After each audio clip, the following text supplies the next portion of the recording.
viewers. Not Nice. stopping? Smoke and mirrors, guys. Welcome to the movie factory. So exciting, isn't it? Trust me. It bleeds. We can kill it. Ferocious, aren't I? I'm trying to put Tiger Bomb on this jungle's nuts. Want your eyes, pig? Hey, motherfucker. You're not gonna die, you bitch. Dead or alive, you are coming with me. Now you want to get nuts? Come on! Yes! Yes! Fuck you too! You're gonna see some serious shit. All right, welcome back to another episode of Smoke and Mirrors podcast. This is episode 90. We've scoured the internet to bring you the latest streaming, film, and entertainment news. But before that, how you living there, fellas? It's going good. Oh, very Yeah, good. good. How you going? I'm good. I'm good. Had some really good watching this weekend. I noticed. I was Yeah, jealous. the FDA was gonna TV. I went with like the scattershot approach, so I just watched like a bit of everything, even old shit. I just got nowhere. I got nowhere. It's too much new got. Yeah, it was a lot of new. All right, so starting off with our streaming news. So, David Oyelowo is going to star in Apple's, I don't know if it's a series or a film, but it's called Government Cheese, right? So this one, it's about, his character's name is Hampton Chambers. He's recently released from prison, and he's struggling to keep that criminal past and all that sort of stuff in the past, so he can take care of his family. Yeah, so this is all while he's trying to he's processing and seeing all these sort of what he thinks is acts of divine intervention. So yeah, he's sort of seeing all that. This is based on a short film that came out ages ago. Yeah. And it's crazy. He's like trying to get on the straight and narrow, but all these instances of divine intervention are kind of happening. It's like that scene in Pulp Fiction, just multiple times, and he's like, "Is this the Lord trying to keep me?" Which is mad. I like that sort of shit, man. Yeah. Like tone is like fucking essential in that movie. What do you think a divine intervention is? The God came down and stopped the books. Oh man. So the Russos lining up their next project as the Grey Man's shuttling out for release. Next week. Are settling on the Electric State. So this one is about this alternate 1997, and it's this technologically consumer-driven society that's in a downfall. And this runaway teenage girl who could potentially be played by Millie Bobby Brown, is teaming up with this yellow robot. So it's gonna be like a buddy movie. It sounds pretty cool. Apparently the Russos said that they're gonna be working with some of their old friends, and old friends was legit in quotation marks. So If it's old friends, Yeah. then I'm expecting a lot of those guys from Community and all that sort of stuff to sort of Ken Jeong and all those guys to sort of come through and what's his face? Maybe even Donald Glover. Donald, yeah, Yeah. That'd that'd be be cool. mad if Donald Glover's in there. Yeah, yeah. Yeah. I like mad. this. It Yeah, sounds good. does the Grey Man come out next week Uh, or the week after? nah. It's the week after, right? On the 15th, it gets released at the cinemas. On the 22nd, it gets released International. on streaming. All right. 3 weeks. Nice. Okay. Sweet. I'm hanging for that. So What do you call it? We also have Kate Winslet is going to star in HBO Max's new limited series called Trust. Same title as the Hernan Diaz novel as well.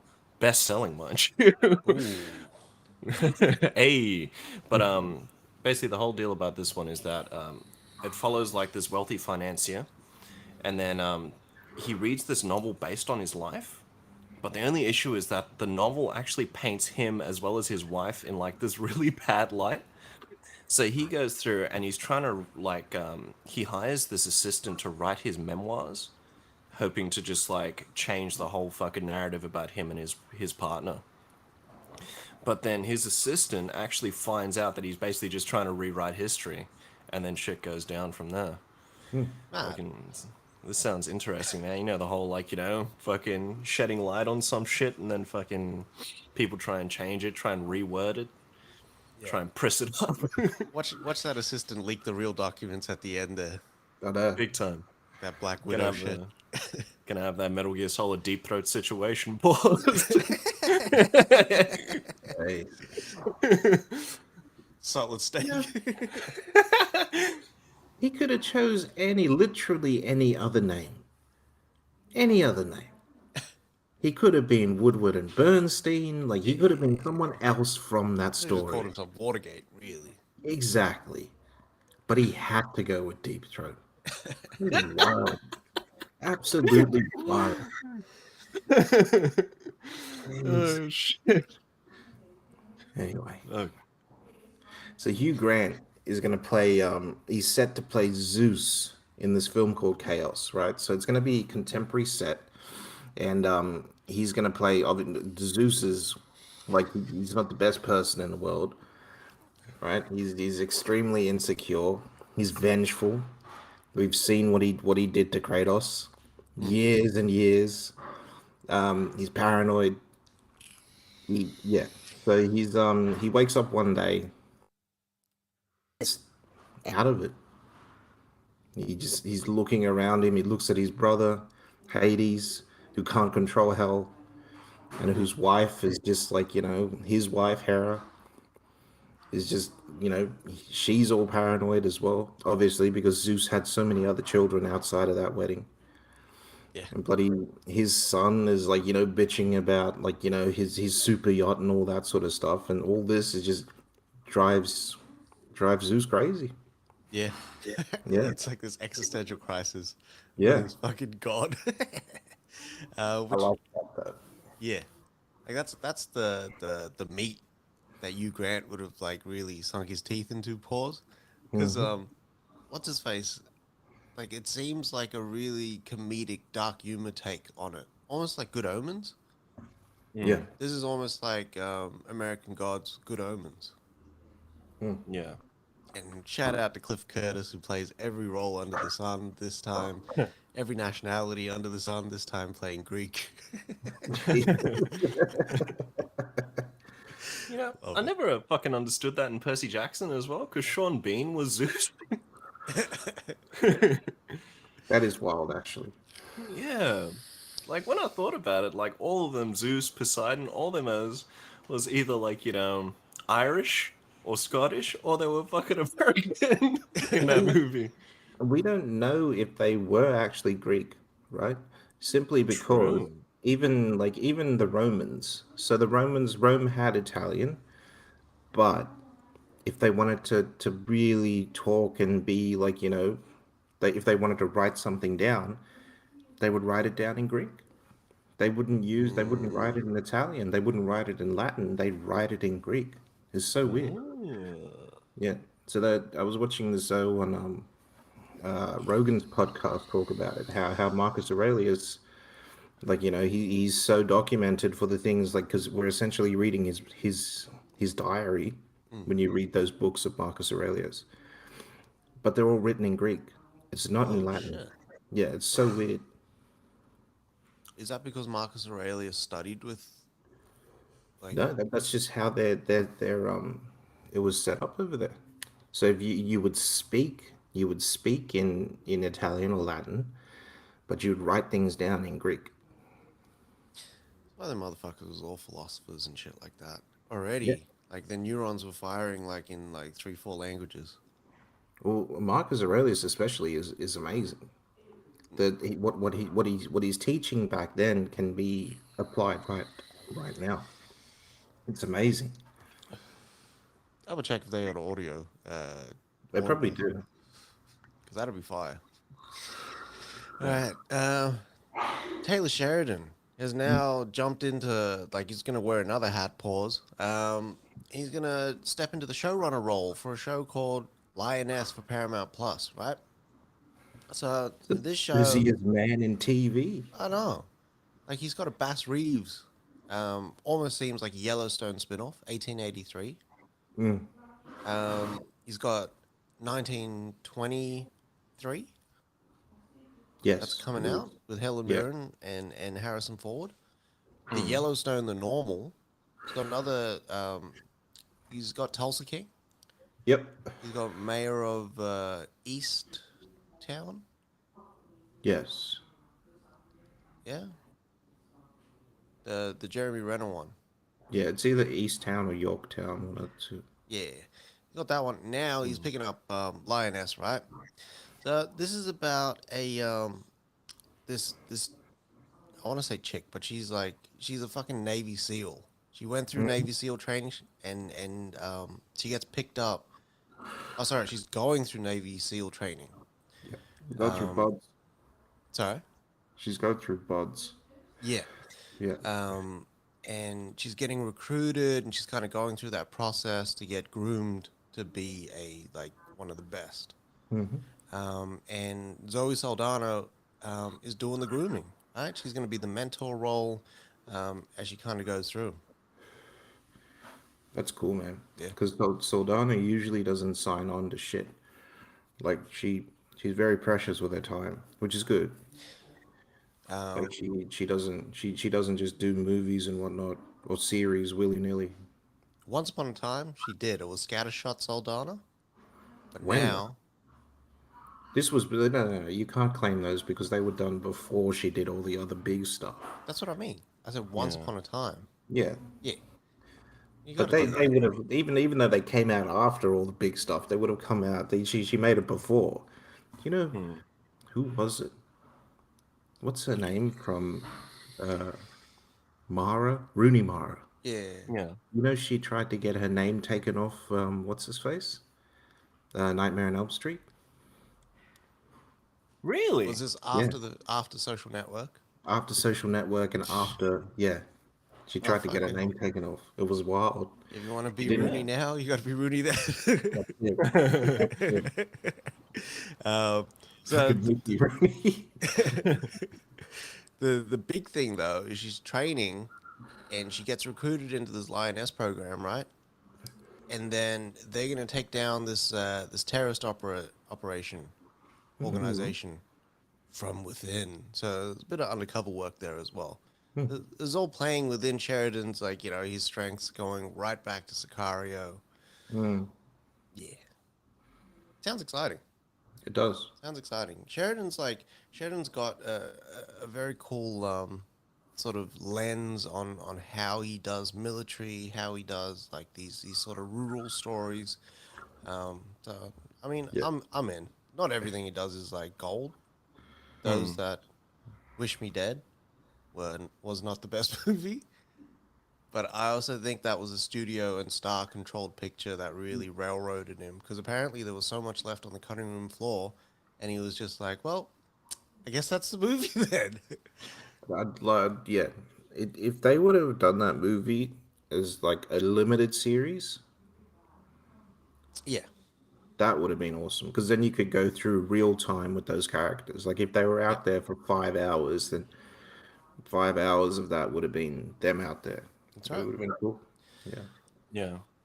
Would have been a mad chase through that fucking nature reserve or whatever it was. Fuck yeah. It would have been two But Sheridan- episodes where that guy's just dying in the, the fucking high hide.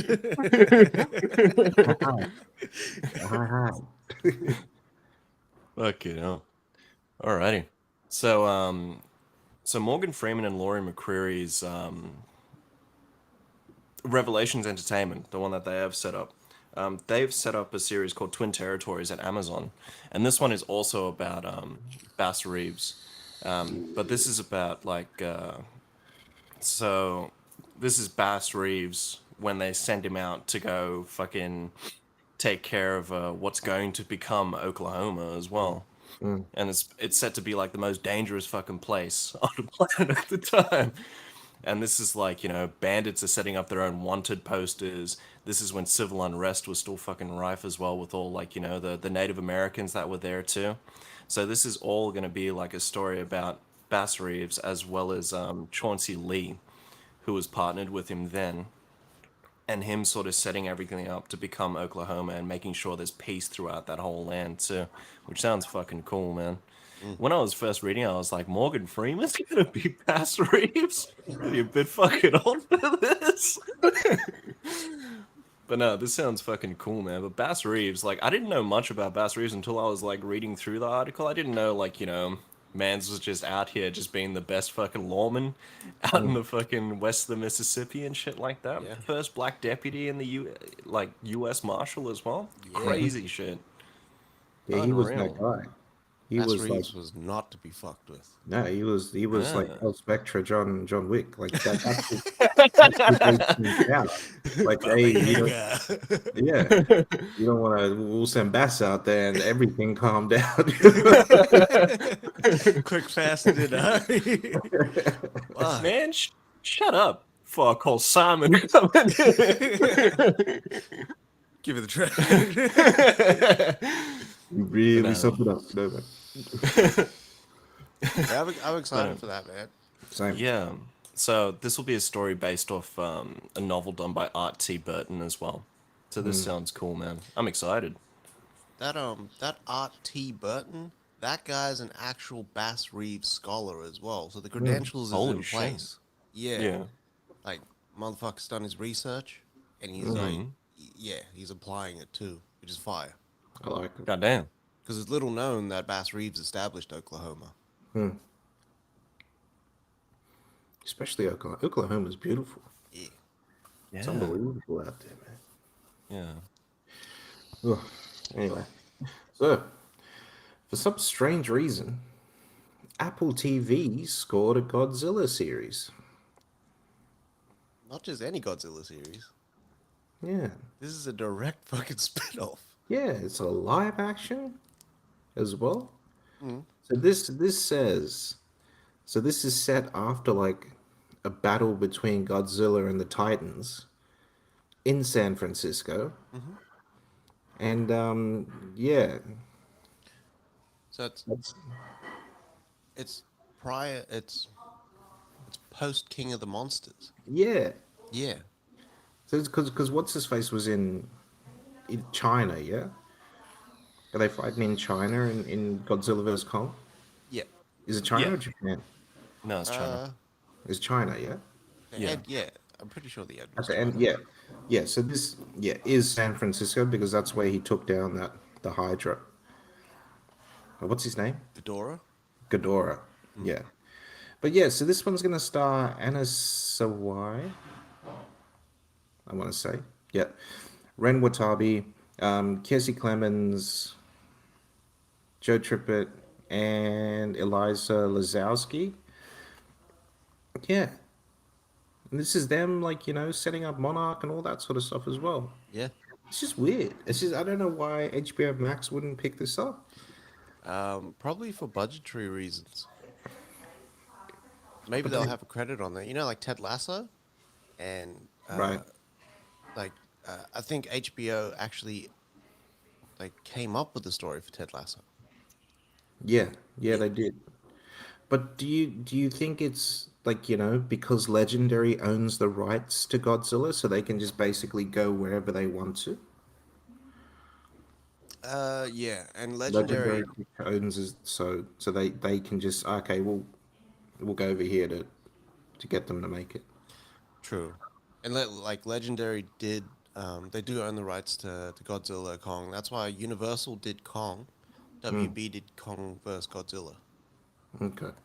and after the Kong vs Godzilla streaming debacle, remember they Legendary was like, now we're severing ties and we're free Yeah. agents now. Yeah. And we'll never do another picture of WB unless the price is right and the streaming situation's all sorted. So now they're sort of like, well, I'm going to take this little insular story and I'll move it over there to Apple TV Plus because they're paying. Apple TV Plus is paying. Yeah, they are. Well, they got the money. Yeah. Yeah, man, that install base is growing. Well, not so much that. Apple had to get rid, right? So it was funny. I think about it now. Apple had to get rid of, I think 3 years ago, they had to get rid of $100 billion, right? Yeah. Because they were in excess. And if they didn't, they would get taxed on that money. Yeah. right? They took that $100 billion and put it all into bloody what's his face, into these shows. That's what they're doing with this money. Like, I don't know. Maybe this is just a sort of a look at streaming services and the maturity of them. But have you noticed that a streaming service will go on and on and on, like spending cash, get to a point where now we're losing followers and restrict the cash. Yeah, So Netflix is at that point. Amazon is not. Neither is Apple. Neither is Disney. Mm. Because now they're just throwing cash out at different projects. There's a lot Yeah. of Just do shit that. on Apple TV Plus that doesn't hit. yeah. You see that cancellation like straight away. Yeah. But then Apple's smart enough to cancel it straight up. You know what I mean? They won't sort of. I will give you another season to see if Yeah. we can pan it out. They just straighten up. We'll like we're severing ties like right now. That was the Netflix approach. Even the shittest shows got 2 seasons. Mm. Not anymore. It was wild. But yeah, I'm hoping Apple's got some good stuff on the horizon. Supposedly that Severance show is extremely good. John Yeah, was I've been hearing saying, that. like my brother-in-law was saying, Severance is the most fire show, and he was like, Yeah. I could tell you about the plot, but I'd be spoiling it. I was Yeah. like, whoa, it's like some secret shit. It's a CIA source, baby. Supposedly it is, man. Like just that premise, the premise alone for that show is amazing. Yeah. And I don't know if I would opt in or out. It'd be nice. Hmm. Damn. But to have that complete severance, Mm. which is what I like searched for, it'd be like perfect. Yeah. Yeah. And that's it. That's a wrap on our Streaming streaming news. news.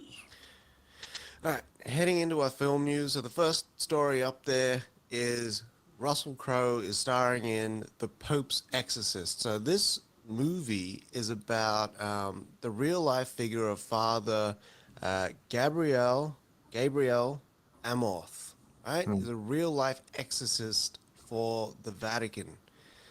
This guy performed over 100,000 exorcisms in his lifetime.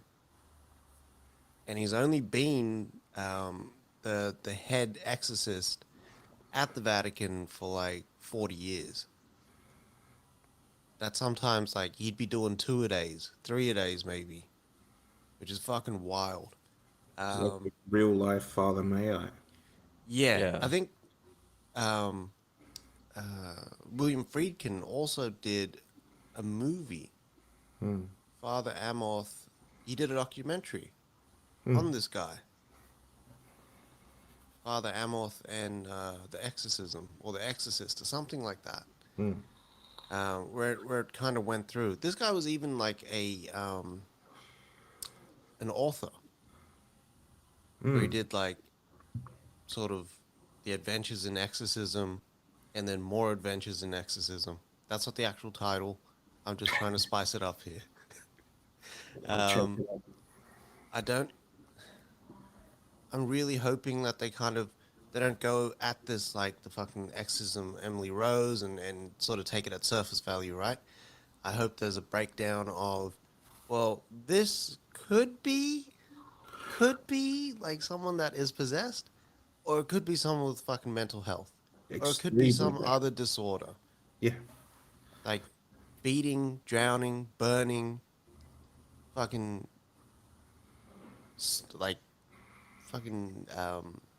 what's that word?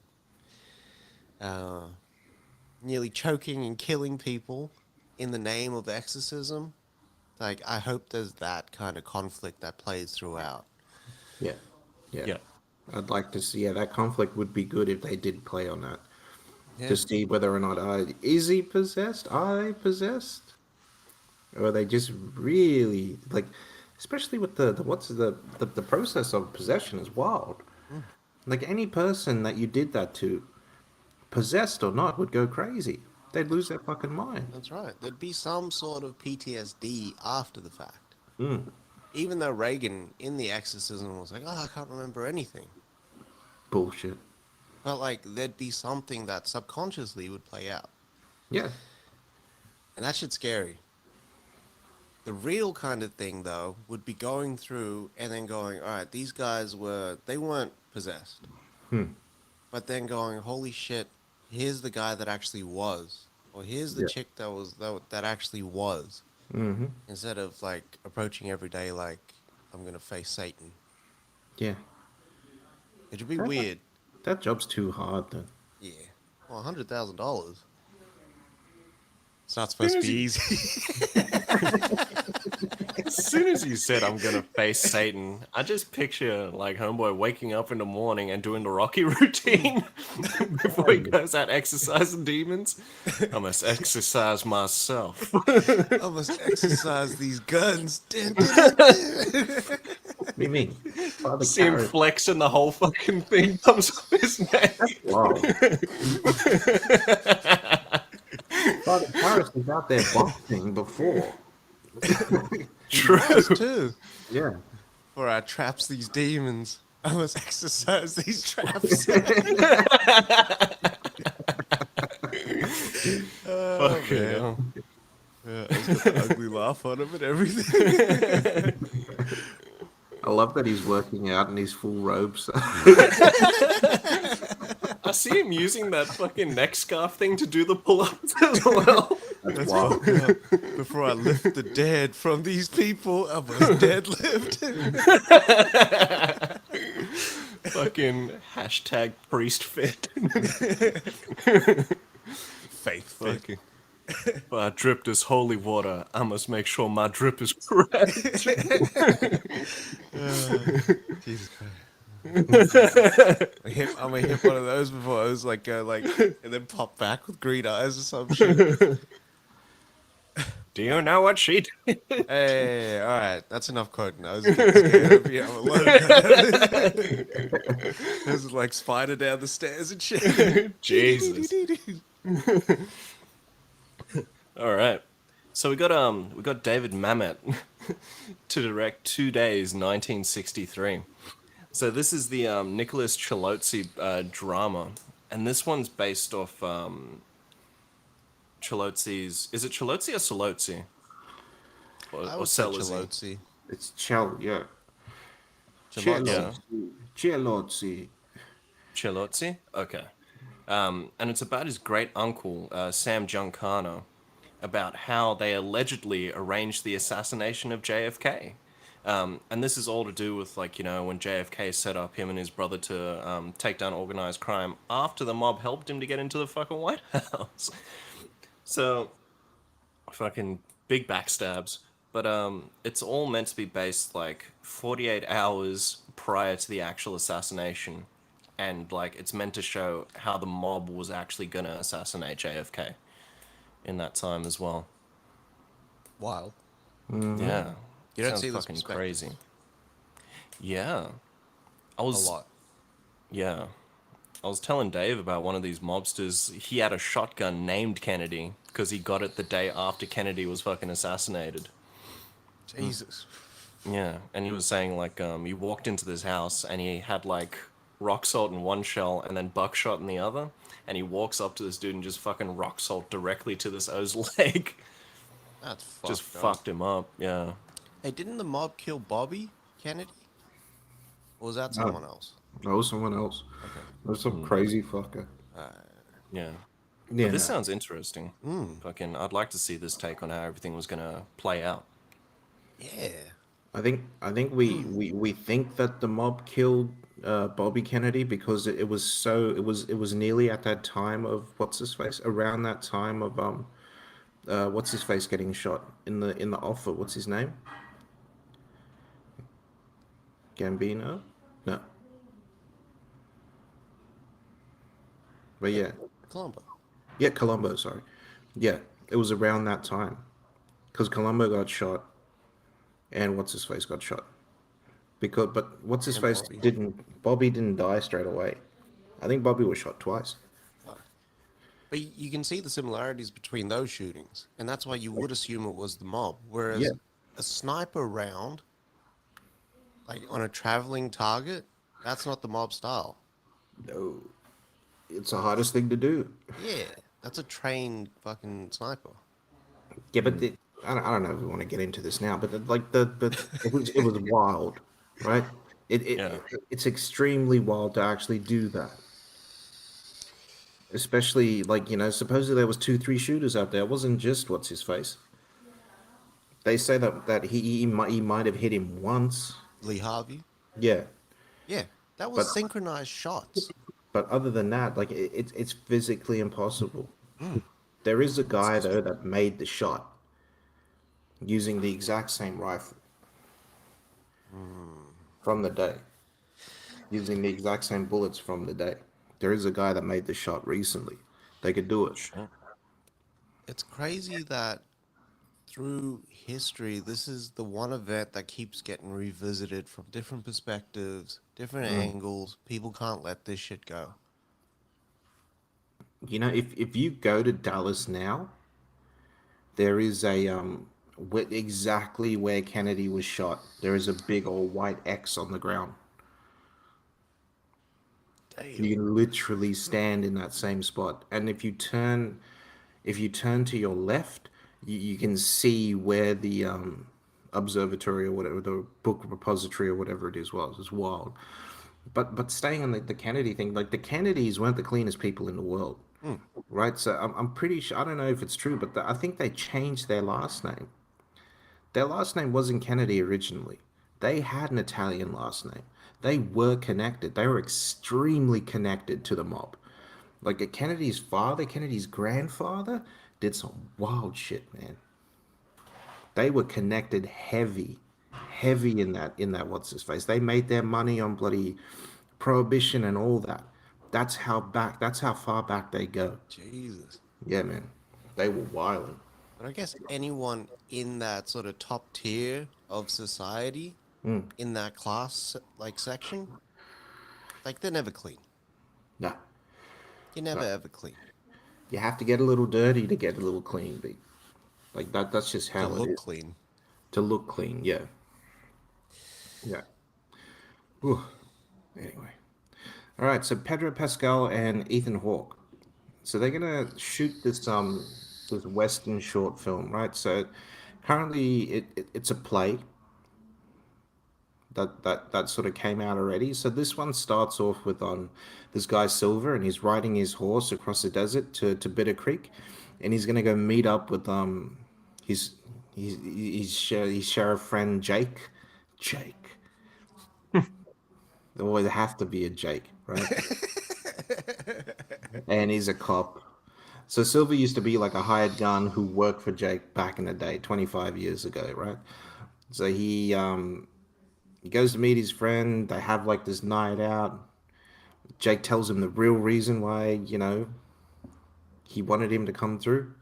And then like twists and turns, it goes through, which is cool. I like this because it's a short film. And we don't get many Western short films because a Western short film is too expensive to make. When you think about it. Yeah. But yeah. The director said he found Brokeback Mountain too timid. Right. And this is like his answer to that. So I don't know if it's escalation or it could just be like this is the story that he's telling. You know what I mean? They always gotta say something like that, something salacious like that, right? Yeah. And like if you want to grab attention, like it seems like you just say I'm gonna up the gayness. Yeah. You know what I mean? Like let's not do it for exactly the salaciousness. But like it's like Storytelling, how motherfuckers. can you get? I don't understand how you get more gay. Like gay is gay. How do you get more gay? Like it's wild to me, man. I don't know. Jesus,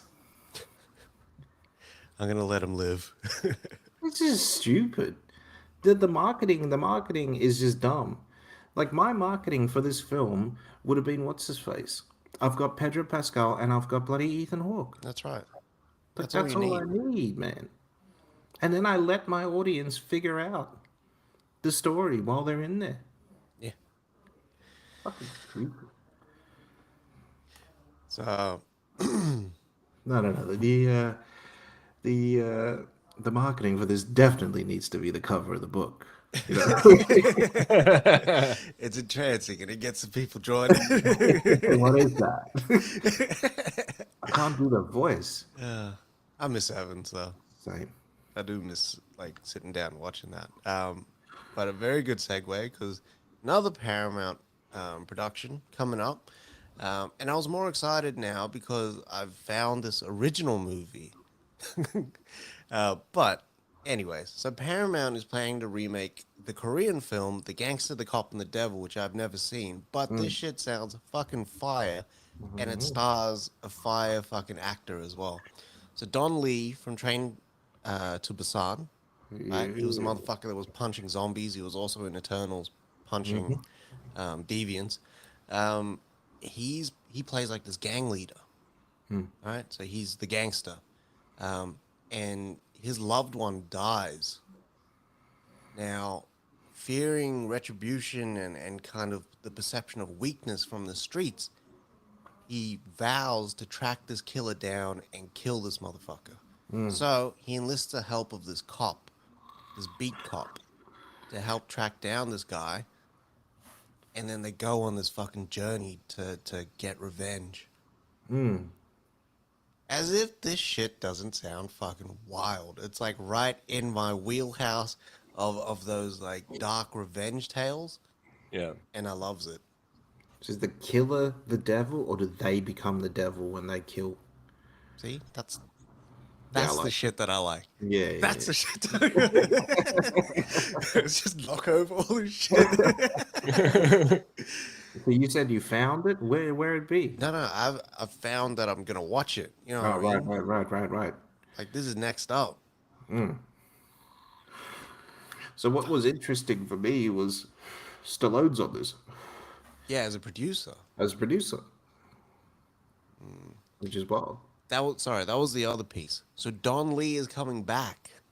I don't know if he's playing the same role, if he's gonna play the killer or whatnot, but I like this guy. Like he can play like that role where he's like the massive tank guy, right? But he brings like the softness, the sensitivity, and the ease almost. I like it. Keen. Yeah. Do you like Commander Keen and the Space Cowboys. Mate.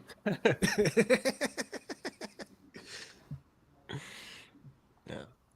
But so we had Stuart Beattie,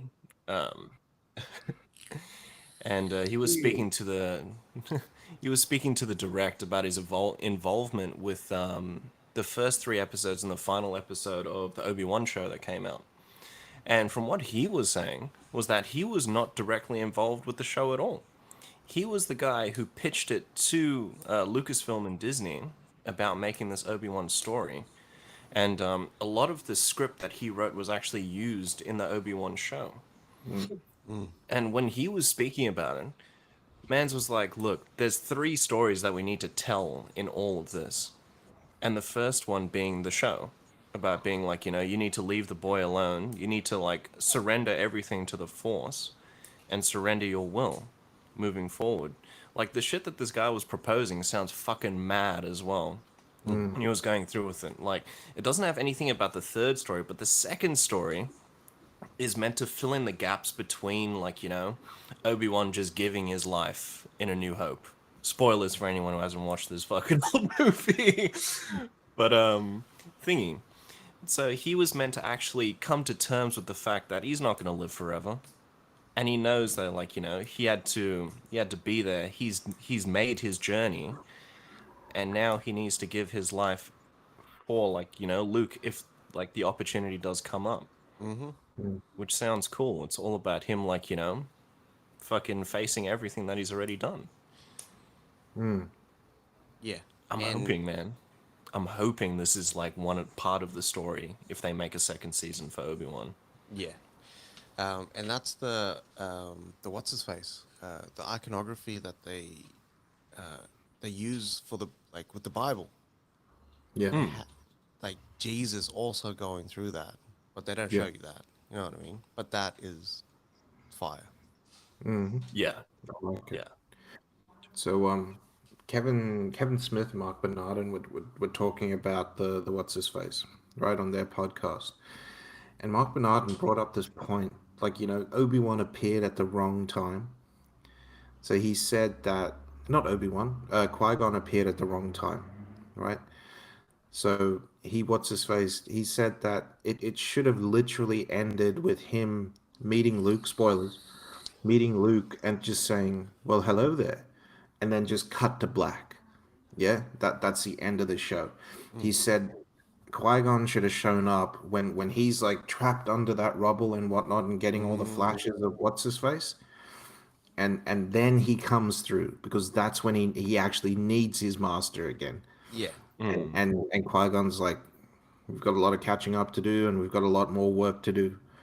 And then that's how he what's his face. And I thought about it, and that would have been the best thing in the world. Like that's Yeah. the biggest missed opportunity. Big time. It would have been funny though, because he would have been in that small space with the rocks, and Qui-Gon's face would have been right there. In theory, Qui-Gon should have been outside of those rocks because he could still see through the rocks, right? And if he just saw his master, yeah. That would have been fucking sick. Can you imagine him Qui-Gon out standing here. next to Vader? For some reason, I just picture Qui-Gon like Pennywise in the fucking rain. Have one yard down here. You'll float.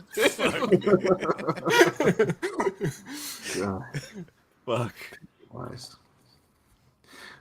Anyway, so Howard Stern on his show the other day forgot to mute his mic. Right, so you heard the ads going, and you hear someone ask him, "Hey, well, what are you doing over your summer?" Right, because it is summer right now over there, and you hear him say it's garbled, and it's like, "Oh, I gotta do this something," and it's like garbled. It sounds like Favreau. For Favreau, it's a Doctor Doom, this Doctor Doom thing for Marvel, right? So the internet's gone crazy right now, and they're trying to speculate whether or not it's real. I don't know. Because supposedly he doesn't want to do it, which is wild. I don't know. No one's come out and debunked this. No, which But- makes me think that there is something at the end of Thor. Yes. Yeah. I didn't think of that. Yeah. But if it's something that he's still got to film, but it could be like something that leads into Black Panther 2 or the Marvels or something like that. But how often does Howard Stern not turn his mics off during the commercial break? Not very often. He's not an amateur. Yeah. He's been doing this for 40 years now. So could it be a staged rollout to like sort of build excitement for this property? Well, especially with Comic-Con coming up so soon. Like it makes sense that this is the rollout, right? It does. It If- really if does, they- because Feige was like, nah, this is the whole H that you got to be at, because we haven't been there for 7 years, and this is going to set like the trajectory and kind of give you the big picture, and everything will make sense after this. Doctor Doom makes sense. I hope they live stream that whole age. Yeah. You know how Have to long rely we've on- been waiting to get into the inside of Hall H? Mate, And I only One get year there we're from going. bootleggers. I know. 1 year we're That's the real going- interactive experience. It is. It's the social experience. 1 year we're going. Fuck yeah. As the podcast. That's right. We're gonna be pressing that bitch. And they'll actually stop to talk to us. Hey, we were nearly. If Austin didn't spend so much time with that other podcast down the way, we would have got to talk to Austin. It's true. It's true. But I want Hanks. Next time Hank's in the building, next time Hanks is here in Australia, I'm getting to him. Same. Jesus, I just see you like everyone's like walking and then you come up between them with the fucking overcoat. Fucking Benny Blocker from the Bronx. Damn, ain't never getting anywhere now. That's a universal picture as well. Very good. So Gemma Chan is going to star in this movie called The Moon Represents My Heart, based off this book that's coming out. So there's a lot of excitement generated at the publishing stage, which is big. It's like The Godfather, when motherfuckers get the rights and then develop it like, simultaneously. And I bought the rights for $1,000. So this one is about these two kids and their parents. They find out that they're time travelers. They've always been time travelers, and this is the family secret. Then their parents, much like America Chavez's parents, get sucked into the time loop, right? And then the kids work together, and they try to find their parents through the passage of time. So this isn't them growing older. This is them doing jumps and shit. Which could be fun. Could be a fun movie. If done right, this could be fire. Because they could go to some really interesting places over the years that haven't really been explored. Would you be cool? I like that, man. I like that they're jumping like that constantly. So the backgrounds and whatnot is constantly going to change, and Yeah. they'll go to different worlds and whatnot. I like that Sean Levy's doing this as well. He seems to be stuck in time travel mode right now. I don't mind. This motherfucker does it well. Yeah, he does. Like, He does. In terms of balancing that, the family, the heart, and the action, and then the actual science of time travel, he does it well. What's this supposed? Supposedly there's this guy who's been studying time travel, or who studied time travel back in the day, and he was saying, right, because he wanted to invent a machine that he could go back in time and save his father from getting shot, right?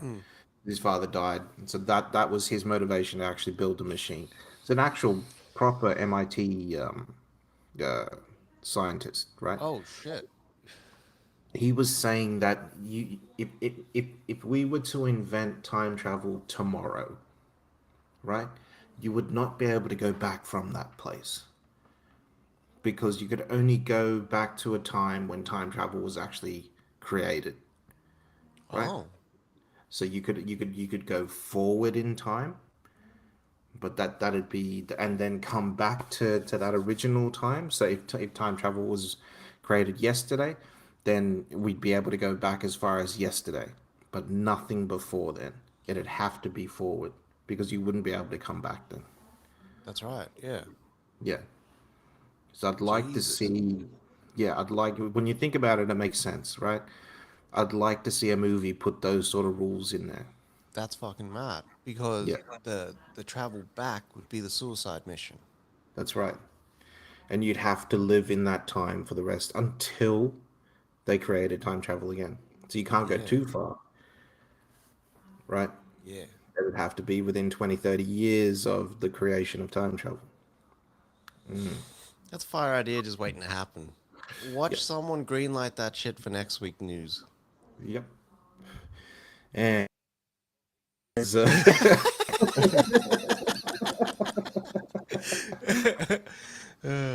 that's it for film news this week. that's a wrap. All right there, Bado. I was ready. Yep. Just let me. Hitting the quan real quick. Teach me how to duck. Teach. I don't know. I'm a Dougie sitting down, but I'm gonna get it done.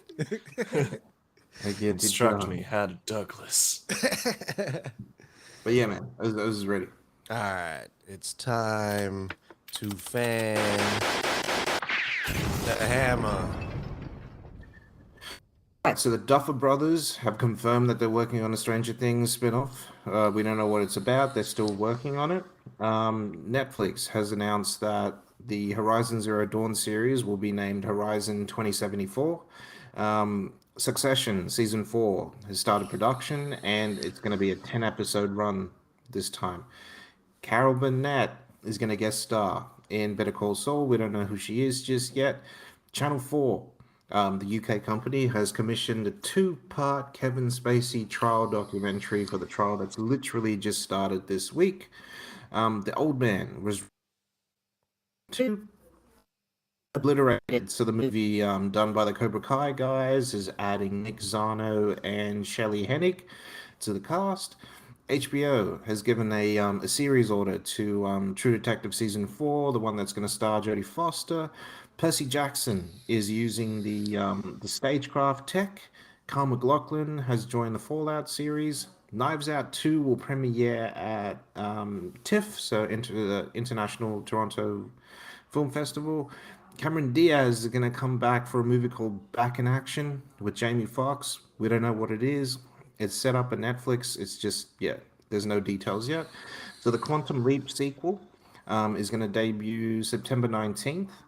Michael Cole, John Turturro, and Paul Dano have all joined the Mr. and Mrs. Smith TV series. Extraction 2. The director's saying that it'll be completely different. It's not just, the environment that's changing. This will be a completely different film to the first one. Nexstar, I don't know who they are, has acquired 75% of the CW. Peacock has cancelled their Field of Dreams series.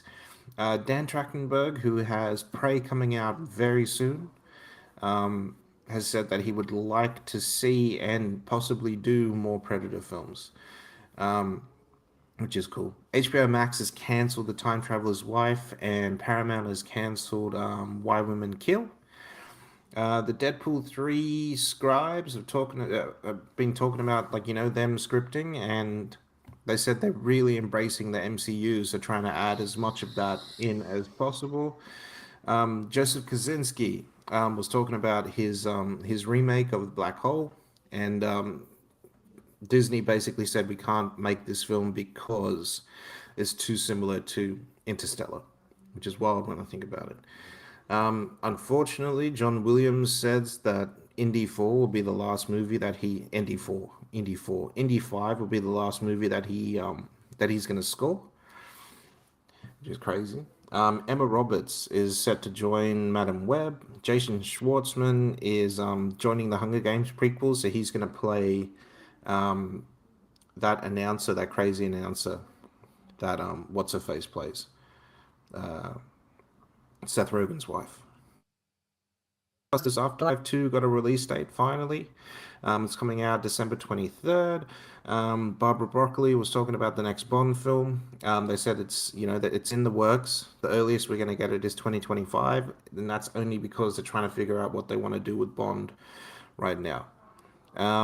So there's a movie called Apartment 7A, right? So it sounds like they made a Rosemary's Baby remake. We don't know. They haven't released any marketing or anything, so I'm pretty sure once they do, that's when we'll see that. So the Romeo and Michelle sequel is close to being greenlit. It's lit. Yeah, that was confirmed by what's her name? Mira Sorvino. Yeah. Yep. Okay, so Warner has set some dates now for Dune and the Kong sequels. So Dune is going to release November 17th, 2023. And Kong vs. Godzilla 2 is going to release March 15th, 2024. Sega, who has quite a lot of properties out now, Sonic and all that sort of stuff, is considering a Persona movie. So that's based on the game, which is crazy. It should be a series, but still. We got the first photos of Michael Douglas in Ben Franklin and Kate Winslet in the Avatar sequel. Andrew Scott, Paul Mescal, Claire Foy, and Jamie Bell all joined The Strangers, or just Strangers, I should say. There's been reports coming out directly from Bale saying that Jeff Goldblum, Peter Dinklage, and Lena Headey have all been cut from Thor 4. So maybe we'll see them in deleted scenes. Michael Bay has signed a first look deal with Universal, so he's actually resurrected Platinum Dunes. Yeah, to actually get in there. So Sigourney Weaver has character in Avatar 2 has been confirmed to be a Na'vi teenager, which is cool. Christian Bale finally got asked the question. He supposedly never got asked the question on whether or not he would play Batman again, and he said that he would if Nolan returns to that universe. Idris Elba is discussing a joint bid with Miroma to actually buy Channel 4. So I think they're asking for 1.4 billion, and if it goes through, I mean, Idris will be an owner of Channel 4. That'd be cool. So talking about Comic Con, so Warner is basically skipping Comic Con this year. You can understand why. And Tim Allen shed his thoughts on Lightyear and how it's it's different. It's not his Lightyear. It's just different. Not connected to the toys. Not connected. No. Which And is that's fair. it. Very good there, Bado. Yeah. Very, very good. Make sure you find a way to piss in that suit. What do you call Come on, Chris. What are we doing here, Batman or Fat Man? What do you call it? On that Nexstar piece, they're the guys who own like CBS and all that shit. Yeah, they're the Take Two of the network TV. They run like 68% of all local television in the States. They're the devils. Basically. Ugh. So we got our trailers this week. So we got our trailer for Edge of the Earth. It's coming out July 12th. We also got The Invitation, which drops on the 26th of August. Surface. It's that Gugu and Bartha Raw one. This one looks alright. July 29th. We also got our trailer for Hocus Pocus 2, which comes on the 30th of September. Fucking not bad. Gave me mad memories thinking about that cutting up his mouth when he was stitched up like that. That was got the vibes. We also got that trailer for for Harley Quinn. We also got Ticket to Paradise, which comes out on the 21st of October. And then we got Paper Girls, which comes out July 29th. And then we got Batman and Superman Battle of the Super Sons. As soon as I read this title, I was just thinking planetary fucking destruction. Which it should be. Yeah.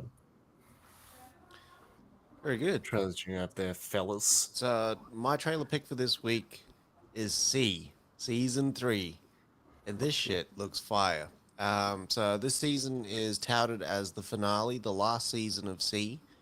And it's coming off a really kind of what I thought was an uneven second season and quite a boring second season. This season looks like it's Lone Wolf, Jason Momoa, cutting through motherfuckers, blind fighting, and that's all that I kind of need.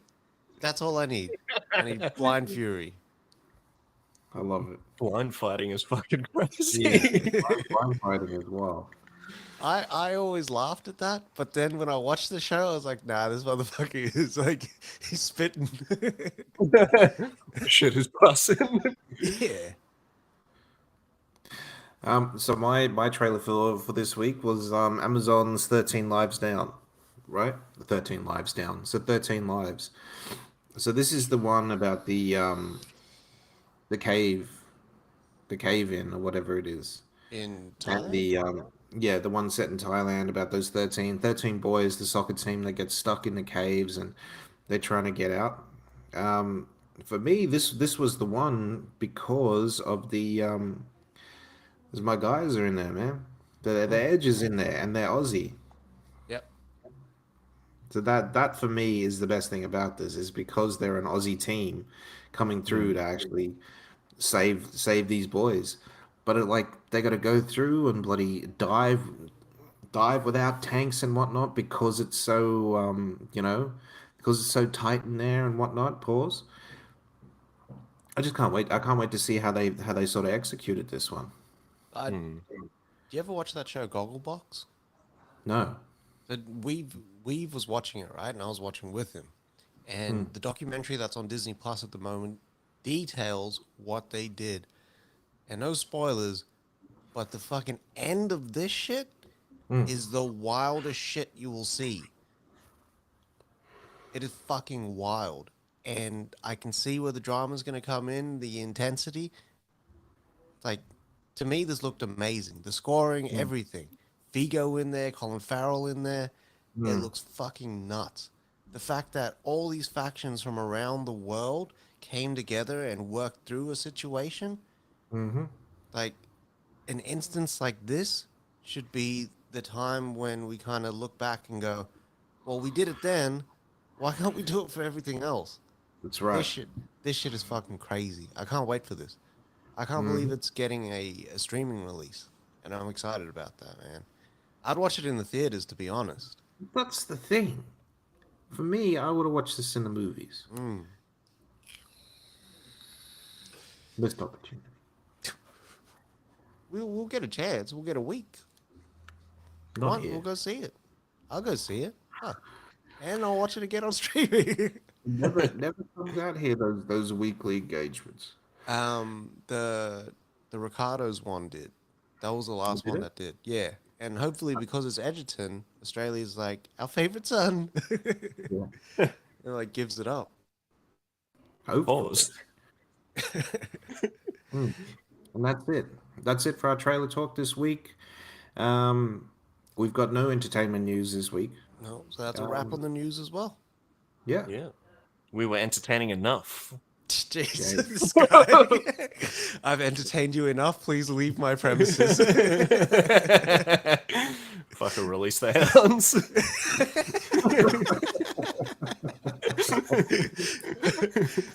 All right. Let's get into our thoughts on a couple of new and a couple of new and old ones there. So we had The Boys, episode 7. So this is the penultimate episode that dropped. Yeah. Where we seen the aftermath of Herogasm, kind of where everyone is, and we seen why Black Noir really got the fuck out of Vought and just like went offline. Yeah. We see why he's so scared. Yeah. Yeah. Because Soldier Boy was like basically the most abusive person in the world, the most abusive leader. It's crazy when he comes in and he's kind of having like that fantasy. At first, I was like, "What the fuck is happening?" Yeah. But his way of looking at reality and how he's kind of warped it to create a safe space for himself. And he goes into that gym when they're practicing, and he's like, "Hey, like, you fucked up my opportunity to be in Beverly Hills Cop. That's the role I was born to play." And Soldier Boy basically goes, "No one's like outshining me," and beats the piss out of him. Yeah. Which is, I felt sorry for Noir in that moment. Yeah. In the moment, I felt sorry for him, but then, I mean, you know, he didn't bloody Rocky and come back and just beat the piss out of him. You know what I mean? He had to sort of stab him in the back, which I don't like.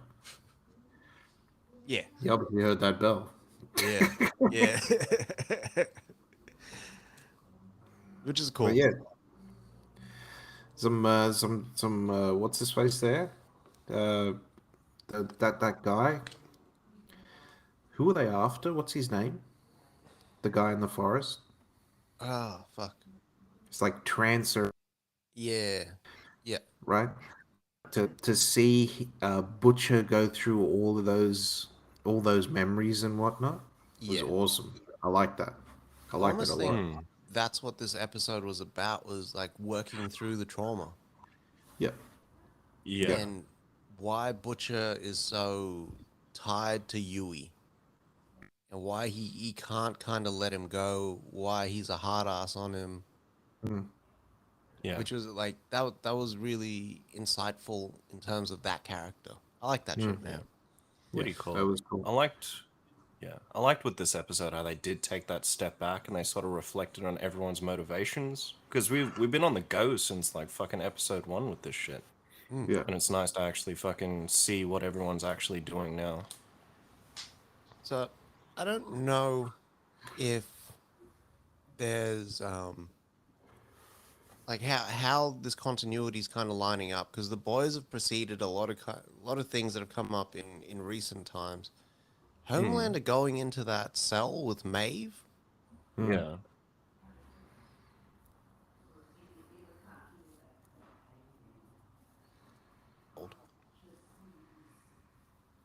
Like that was the punishment.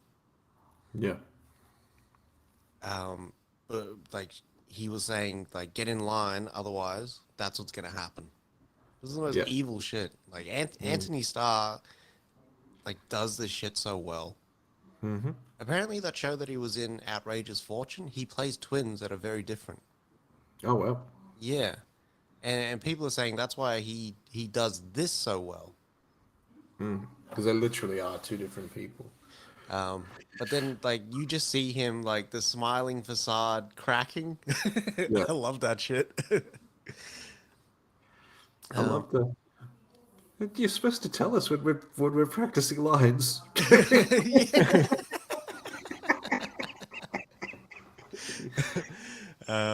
Which was like the big thing that Annie or Starlight had to do in this episode was get that temp fee for Mariko. Yeah. Although not temp V, actual V, compound Yeah. V. Not Mariko, Kamiko, Kamiko. um, Okay. who's made the decision to become a soup again. Yeah. Yeah. Which That was pretty, awesome. Though. pretty crazy. Yeah. She I don't know if she basically said to Frenchie, like, it'd be cool if we like were more than friends, but really, like, I don't want you to get hurt, so Yeah. I don't think we can. Yeah. yeah, But I like that. You know, her way of saying goodbye was to actually, feel human for a bit. Yeah, that was awesome. yeah. His straw arms. Yeah. I was got curious and I started looking into the difference between the comic and this. So the one of the main differences is that in the comic, everyone has a dose of V, but it doesn't turn them into soups in the comic. It just gives them enough like cushion that they can take the fucking punishment against soups and then still dish it out as well. So it just sort of levels the playing field enough that it doesn't give them powers, but just enough that they can fight back. And everyone has it. Instead of just like Butcher and Huey, and then creating that sort of discord between them and the other guys. Yeah. Fuck. That's pretty Yeah. cool. Maybe And at they're the end of saying, this, maybe yeah. at the end of this season, that's what they'll do. Everyone will take a hit. So I really want to see what Mother's Milk is going to be. Same. That's my guy. Same, my man. But, fuck, man. What do you call it? In that Hero Gasm episode, those Jordans that he's got on, those baby blue Jordans, fucking fire. But what do you call it? Yeah, from what I was like reading when I was going through it, is that while it's different, the show and the comic, there's a lot more similarities, like name drop wise, in this season than it has been to the last two. Okay. Yeah.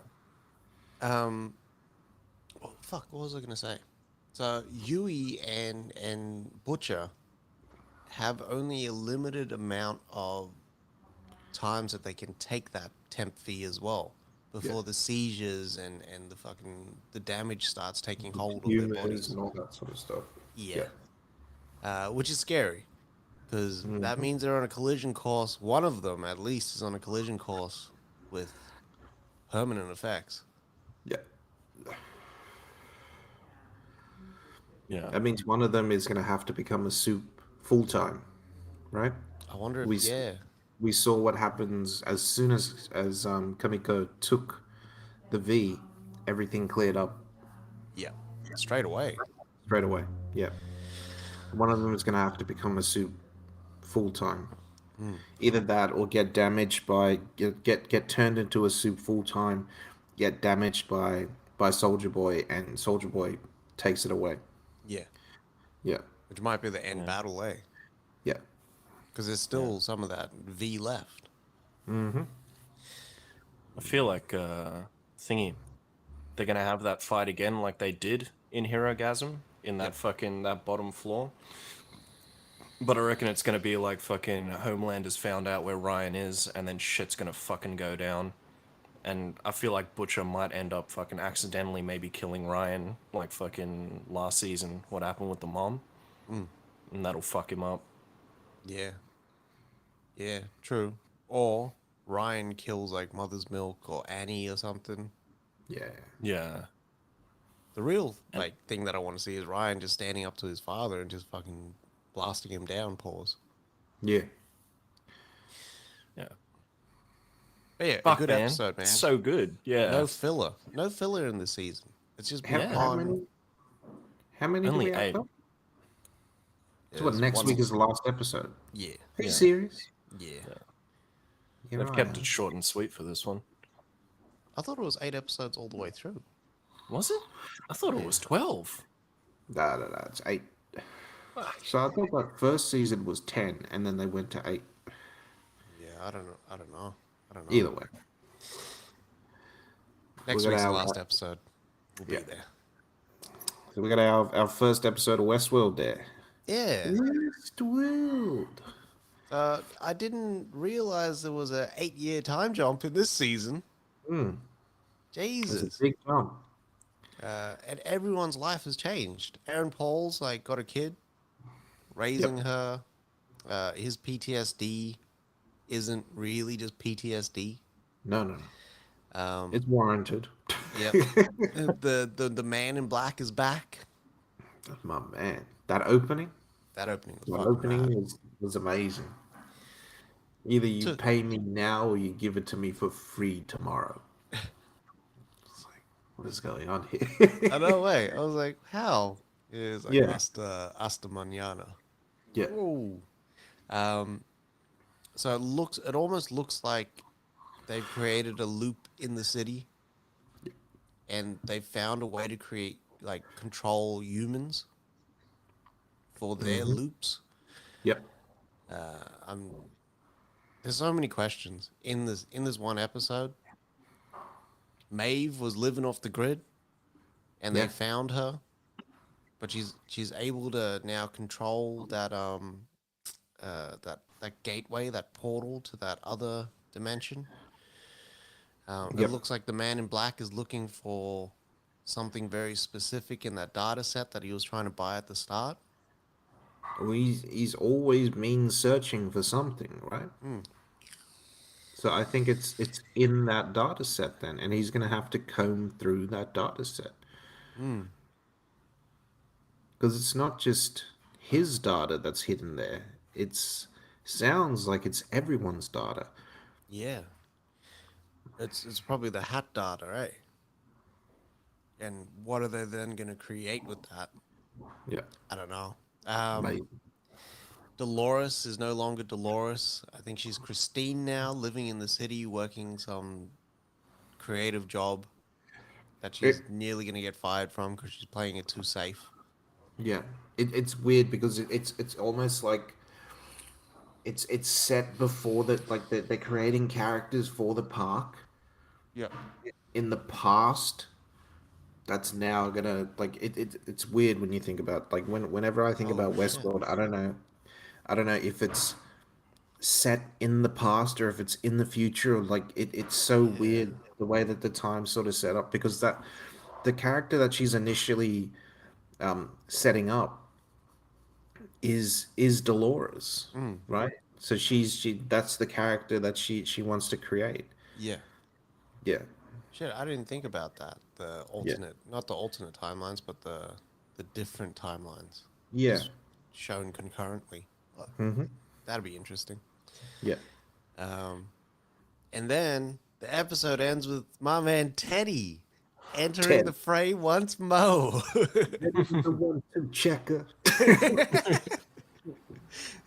The original rum shaker. Sexiest man alive, James Marsden. Jesus, can you imagine seeing James Marsden twerking it into the scene? If they just broke into some dance song, it would just be wild. And the Teddy floodgates have opened. They do open, man. Floodgates is real for Teddy. What's her face was saying that she had to lie to her mom when Teddy died. She had to what's her name? Dolores. Oh yeah. Yeah, because her mom's like a big Westworld fan. Oh, She yeah. had to lie to her mom and say, no, I think he's dead. He's dead for real. Jesus. Yeah, And then no spoilers about the first episode. yeah. Like, just big gasms after that. Yeah, man. I can't wait to see what they do in this next episode. It seems like the Maeve and Aaron Paul's character is setting up to go hunt down the Man in Black. Yeah. Be interesting to see. I really want to know what those flies are. Yep. Yeah, there's just so many questions at the end of this. So Maeve tapped into that guy, like he was also a cyborg. Yeah. It's like he's created his own security out of cyborgs. Yeah. Yeah. Which is wild, and she wild wested him. Mm-hmm. I'm excited, man. Yeah. Really excited. The next 10 weeks are gonna be fire. Mm-hmm. Can't wait for that shit. We've been watching The Old Man, which has been really surprising seeing 72-year-old Jeff Bridges sort of come back onto the grid Mm-hmm. and dive back into the fray of being on the run. And so far, like, you know, he got found out that he was living this alternate life. They tried to take him out, find out that his daughter is working in the CIA. He knows this, so that's his mole in the CIA. And then he's wanted because Faraz Hamzad, a warlord and leader from I want to say Afghanistan, like the Middle East. It is Afghanistan. It is Afghanistan. Yeah. He stole his wife, basically. Jeff Bridges' character Dan Chase stole his wife. And now Hamzad has questions, which I think is about the daughter, because he knows that he had a daughter, and that would essentially be his stepdaughter, in a way. Or in theory, his daughter. We don't know. That's true as well. Because she, at the start, she was pregnant, wasn't she? I don't know. Or I don't think you didn't see her like that. No, you didn't. They were just on the run and decided that's the life that they wanted to have. Yeah. This last episode was an insight into Chase's cover life that he had created and how he generates money through this. It's like a life insurance company almost Okay. that he's kind of set up. Did you watch it? Yeah. The last episode? Okay. But I'm gonna watch it tonight. but yeah, like things are in play now. I think we've got 2 episodes left. Things are in play now where John Lithgow, who was a friend of Dan Chase's back in the day and kind of helped and abetted him to do all the shit that he needed to do to get on the inside of Hamzad, and he's basically saying, I've got all the secrets because I was there from the start. I can be your man and answer those questions for you. Chase's daughter is also with him, and she's going to this meeting with Hamzad. So it's going to be intense. That next episode is wild, and Chase is on his way to try to do something about that. It's going to be crazy. It's been intense. It's been a good ride, and I'm really enjoying this show. Really, really enjoying the show. More surprising is like Jeff Bridges looks fucking great at 72. Oh yeah. Didn't You're saying expect that. he swims every day. Fuck. Exercises that chin as well. Motherfucker's got like that big, like opposite cone head chin. Yeah. Looks like a pelican. Jesus. That's fucked. What do you call it? It's that Obadiah stain, man. That beard wasn't long. It was just his chin the whole time. Tony Stark found this in a cave. I love Bad, that 'cause outfit. sometimes he looks like he's got no teeth in his mouth. Yeah. Yeah. Talks like he's got mush mouth. Fucking throws me off. Yeah, I think- sometimes his accent goes a little bit like Mr. Miller. Yeah. I think it's just because he's, you know, he's just old now. Yeah. But he's always had that. Even in that Thunderfoot and Thunderbolt and Lightfoot, Yeah. he's always been like that. Even when he was younger, the old bridge. Yeah. Was, That big voices on him. it's just the delivery, really. And he's so laid back. So, yeah. All right. What our and then, last 2 episodes of Stranger Things. yeah, for season 4. Mm-hmm. I was Fucking honestly fire. expected a series finale. Yeah. I didn't know it was just a season finale. The way that they were fucking going on about it.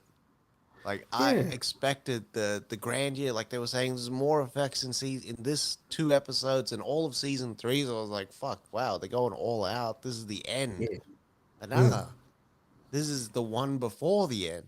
The end has to up the ante even more. But with so many plot threads that they had sort of up in the wind across the 2 parts of the season, they tied everything up. Yep. Everything kind of worked together to, I think you want to get to that reunion at the end. No spoilers, Triz, because I know you're on the journey to kind of watching it. But you meet new characters in the season, fall in love with them. They have like this big impact, and then like have like this big sort of crescendo ending. Like it was like mad imagery. The story's mad. They're connecting things from back in the past that kind of work out now. I really enjoyed the season. Yeah. Really, was good. really enjoyed the season. It was and- just good to see those characters back again. Yeah, Yeah. yeah, It had been too long. yeah. Actually, I like where they were at as well in terms of like they're in high school, fitting in, doing their thing, coming to their own conclusions about the perceptions of high school, all within like this adventure horror story, which was that was cool. Without giving spoilers away, because I think this year it's the strongest villain we've gotten out of the what's this face. yeah, Yeah. and one I like that it. I didn't think I would kind of Connect with. connect with, and one that had a lot of similarities to Freddy, Yeah. which is also kind of cool in terms of,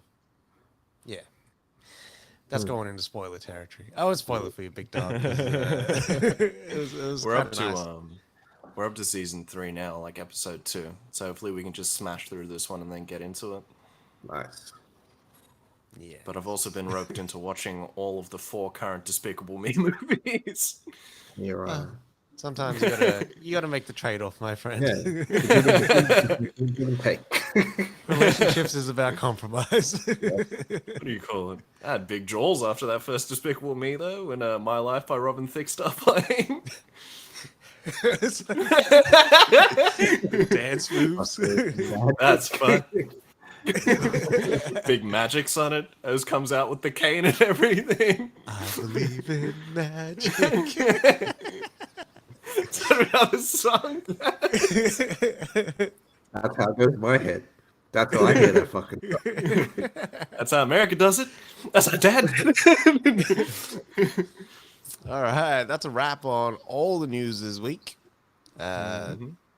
Thank you to everyone listening in live on the pod, like through whatever DSP channel you listen to. Our YouTube page. Check us out. Subscribe, like, all that good stuff. Leave us a review if you want to leave us a review. If not, don't worry about it. We know you love us. All right. And yeah, check in next week when we're dropping it live or like on Movie Monday, as we always do. Love yourselves and love movies. Yes, sir. Vape more, smoke less, and wash your ass.